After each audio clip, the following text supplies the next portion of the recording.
सुप्रभात बच्चों। आज हम कक्षा 8 की हिंदी की पाठ्य पुस्तक वसंत भाग 3 का 11वां अध्याय पढ़ेंगे, जिसका शीर्षक है जब सिनेमा ने बोलना सीखा। इसे लिखा है प्रदीप तिवारी जी ने। आइए बच्चों, देखते हैं इस अध्याय को। जब सिनेमा ने बोलना सीखा। वे सभी सजीव हैं, सांस ले रहे हैं, 100% बोल रहे हैं। 78 मुर्दा इंसान जिंदा हो गए हैं। उनको बोलते बातें करते देखो। देश की पहली सहवाग बोलती फिल्म आलम आरा के पोस्टरों पर विज्ञापन की ये पंक्तियाँ लिखी हुई थी। जब 14 मार्च 1931 की वह ऐतिहासिक तारीख भारतीय सिनेमा में बड़े बदलाव का दिन था। इसी दिन पहली बार भारत के सिनेमा ने बोलना सीखा था। ऐसा क्यों प्यारे बच्चों कि 14 मार्च 1931 से पहले भी भारतीय सिनेमाघरों में फिल्मों का प्रचलन था, लेकिन फिल्में कैसी चलती थी? मूका अभिनय वाली, जिसमें आवाज़ नहीं होती थी, केवल अभिनय मात्र होता था। तो सबसे पहले 14 मार्च 1931 को क्या हुआ? बोलती फिल्म आलम आरा जो थी वो सिनेमाघरों में प्रदर्शित हुई। हालांकि वह दौर ऐसा था जब मूक सिनेमा लोकप्रियता के शिखर पर था। शिखर पर यानी मूक यानी जिसमें आवाज़ नहीं होती थी। फिल्मों का प्रदर्शन तो तब भी होता था, लेकिन उसमें आवाज़ नहीं थी।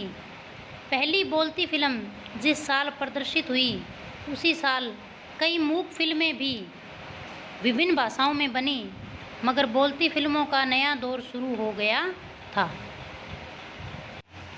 पहली बोलती फिल्म आलम आरा बनाने वाले फिल्मकार थे अर्देशीर एम ईरानी। अर्देशीर ने 1929 में हॉलीवुड की एक बोलती फिल्म 100 बोट देखी और उनके मन में बोलती फिल्म बनाने की इच्छा जगी। पारसी रंगमंच के एक लोकप्रिय नाटक को आधार बनाकर उन्होंने अपनी फिल्म की पटकथा बनाई। पटकथा यानी फिल्म की जो कहानी थी वह पारसी नाटक से ली गई। इस नाटक के कई गानों को ज्यों के त्यों फिल्म में ले लिए गए।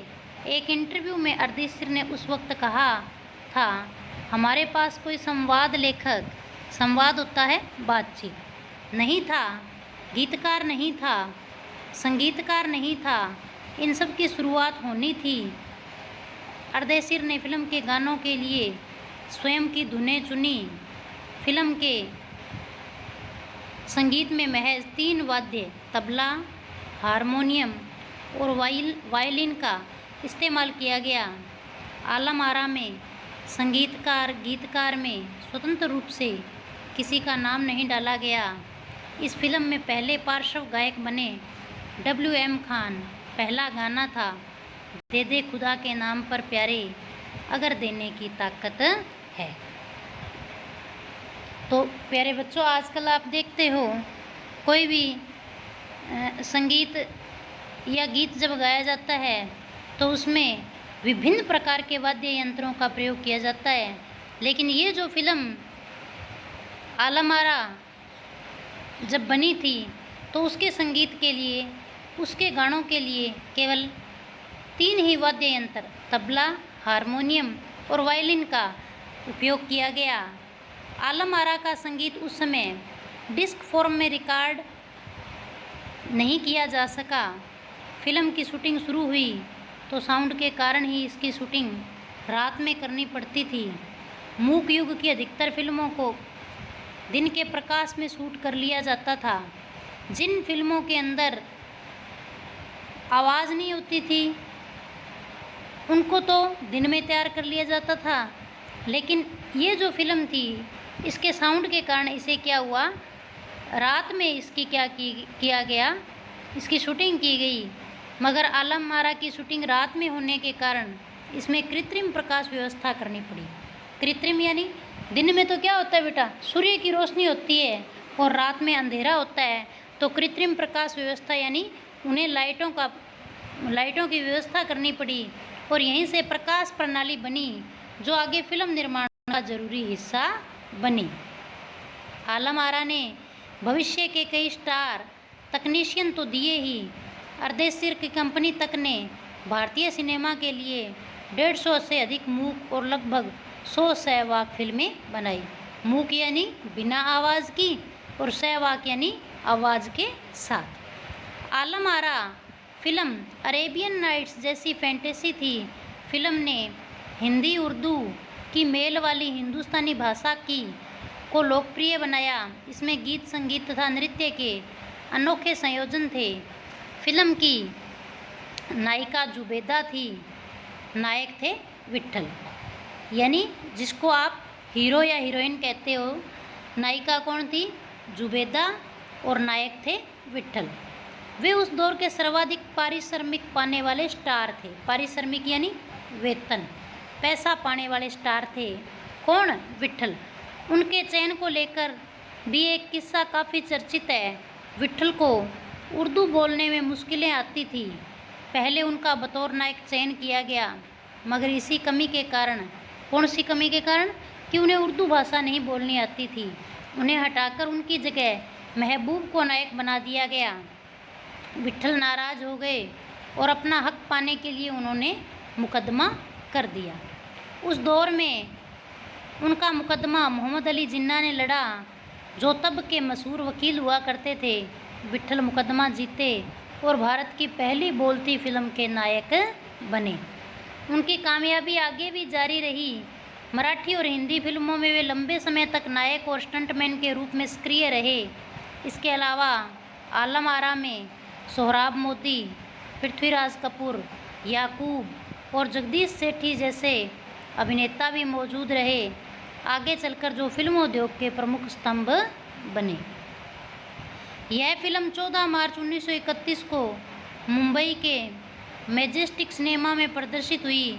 फिल्म 8 सप्ताह तक हाउसफुल चली और भीड़ इतनी उमड़ती थी कि पुलिस के लिए नियंत्रण करना मुश्किल हो जाया करता था। समीक्षकों ने इसे भड़कीली फैंटेसी फिल्म करार दिया था, मगर दर्शकों के लिए यह फिल्म एक अनोखा अनुभव थी। अनोखा अनुभव क्यों थी बच्चों? देखने वालों के लिए, क्योंकि इससे पहले तक उन्होंने क्या देखा था? केवल मूक अभिनय की, बिना आवाज़ वाली, जिसमें मात्र अभिनय होता था, उन फिल्मों को देखा था। लेकिन ये फिल्म कैसी थी? जो हम वर्तमान में फिल्में देखते हैं वैसी थी। यह फिल्म 10,000 फुट लंबी थी और इसे 4 महीनों की कड़ी मेहनत से तैयार किया गया था। सहवाग फिल्मों के लिए पौराणिक कथाओं, पारसी रंगमंच के नाटकों, अरबी प्रेम कथाओं को विषय के रूप में चुना गया। सहवाग यानी जो बोलती भाषा वाली जो फिल्में बनी, उनके लिए उनकी कहानियों में किसको दर्शाया गया? या तो पौराणिक कथाओं को लिया गया, या जो पारसी रंगमंच के जो नाटक थे उनकी कहानियों को, या अरब की जो प्रेम कथाएं थी उनको उनकी कहानियों के लिए चुना गया। इसके अलावा कई सामाजिक विषयों वाली फिल्में भी बनी। ऐसी ही एक फिल्म थी खुदा की शान। इसमें एक किरदार महात्मा गांधी जैसा था। इसके कारण सहवाग सिनेमा को ब्रिटिश प्रशासकों की तीखी नज़र का सामना करना पड़ा। सहवाग सिनेमा के नए दौर की शुरुआत करने वाले निर्माता निर्देशक अर्देसर इतने विनम्र थे, जब 1956 में आलम आरा के प्रदर्शन के 25 वर्ष पूरे होने पर उन्हें सम्मानित किया गया और उन्हें भारतीय सहवाग फिल्मों का पिता कहा गया। तो उन्होंने उस मौके पर कहा था, मुझे इतना बड़ा खिताब देने की ज़रूरत नहीं है, मैंने तो देश के लिए अपने हिस्से का ज़रूरी योगदान दिया है। देखो प्यारे बच्चों, लोग आजकल क्या करते हैं? अपना नाम करने के लिए बढ़ चढ़कर छोटे से काम के लिए भी बड़ा प्रदर्शन करते हैं। लेकिन अर्देशीर जो थे, निर्माता जो थे इस फिल्म के, वो इतने विनम्र थे। जब उन्हें सम्मानित किया गया, उन्हें बोलती हुई फिल्मों के पिता के रूप में उपाधि दी गई, तो उन्होंने उनके क्या शब्द थे कि मैं इतना बड़ा पुरस्कार पाने का हकदार नहीं हूँ, मैंने तो क्या किया है, एक देश सेवा का कार्य किया है। जब पहली बार सिनेमा ने बोलना सीख लिया, सिनेमा में काम करने के लिए पढ़े लिखे अभिनेता अभिनेत्रियों की ज़रूरत भी शुरू हुई, क्योंकि अब संवाद भी बोलने थे। सिर्फ अभिनय से काम नहीं चलने वाला था।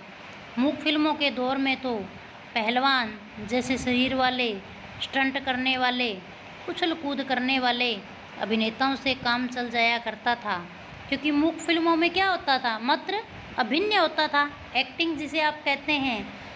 जब उन्हें संवाद बोलना था और गायन की प्रतिभा की कदर भी होने लगी, इसलिए आलम आरा के बाद आरंभिक सवाक दौर की फिल्मों में कई गायक अभिनेता बड़े पर्दे पर नजर आने लगे। हिंदी उर्दू भाषाओं का महत्व बढ़ा। सिनेमा में देह और तकनीकी की भाषा की जगह जन प्रचलित बोलचाल की भाषाओं का दाखिला हुआ। सिनेमा ज़्यादा देसी हुआ। एक तरह की नई आज़ादी थी, जिसे आगे चलकर हमारे दैनिक और सार्वजनिक जीवन का प्रतिबिंब फिल्मों में बेहतर होकर उभरने लगा। अभिनेताओं अभिनेत्रियों की लोकप्रियता का असर उस दौर के दर्शकों पर भी खूब पड़ा। माधुरी नाम की फिल्म में नायिका सुलोचना की हेयर स्टाइल उस दौर में औरतों में लोकप्रिय थी। औरतें अपनी केश सज्जा उसी तरह कर रही थी। अर्देसर ईरानी की फिल्मों में भारतीय के अलावा ईरानी कलाकारों ने भी अभिनय किया। स्वयं आलम आरा भारत के अलावा श्रीलंका, बर्मा और पश्चिम एशिया में पसंद की गई। भारतीय सिनेमा के जनक फाल्के को स्वाक फिल्मों के जनक अर्देसर ईरानी की उपलब्धि को अपनाना ही था, क्योंकि वहीं से सिनेमा का एक नया युग शुरू हो गया था। तो ये थी सिनेमा ने जब बोलना सीखा उस समय की जानकारी। उम्मीद है आप इसे ध्यानपूर्वक सुनेंगे और समझेंगे। धन्यवाद।